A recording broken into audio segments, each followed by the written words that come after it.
Hey guys, so I'm currently at Cielo KL for an exclusive media unboxing event for the OPPO F11 Pro. So I've just got this a few minutes ago, so let's see what's in the box. So first we have the phone itself, the OPPO F11 Pro. This is in the color Aurora Green.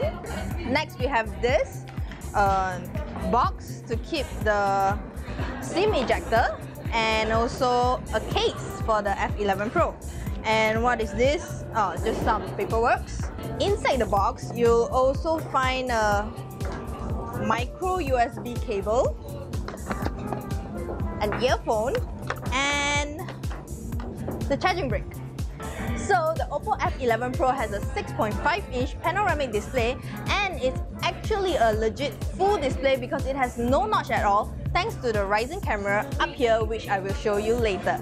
It also has a headphone jack in 2019, so thank the Lord. Other than that, it has a micro USB port right here, a speaker right here, and on its back, you'll still see the fingerprint sensor. Under the hood, the OPPO F11 Pro is powered by the MediaTek Helio P70 processor, and it ships with ColorOS 6 based on Android 9 Pie. It also has 4000 mAh battery, which can guarantee to last you a full day. Plus, the best part is this phone supports VOOC Flash Charge 3.0, so you can fully charge your phone within 80 minutes. Now, moving on to the camera, I was talking about the front rising camera, so let me show you. So I actually find this design quite practical because it can actually give you a full display instead of those notches that kind of obstruct your display screen. And so this phone has a 16 megapixel front camera and a 48 megapixel plus 5 megapixel dual rear camera. So I've taken a few pictures with it. Let's see how it is.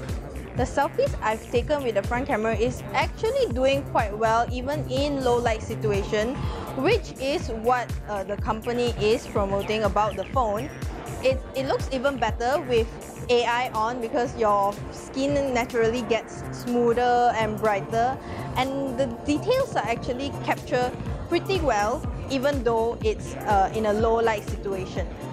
Now, moving on to the pictures taken with the dual rear camera on its back, when you use the night mode, which is called Nightscape on this phone, the pictures are actually turning out really well. You can actually see the details clearly and the colors are very accurate, and it doesn't look overexposed. The lighting balances well. So yeah, I actually think this phone is actually doing very well in low light photography. So the pricing of the OPPO F11 Pro has yet to be revealed, so if you're actually curious about the pricing, you'll have to stay tuned for its launch event on 19 March.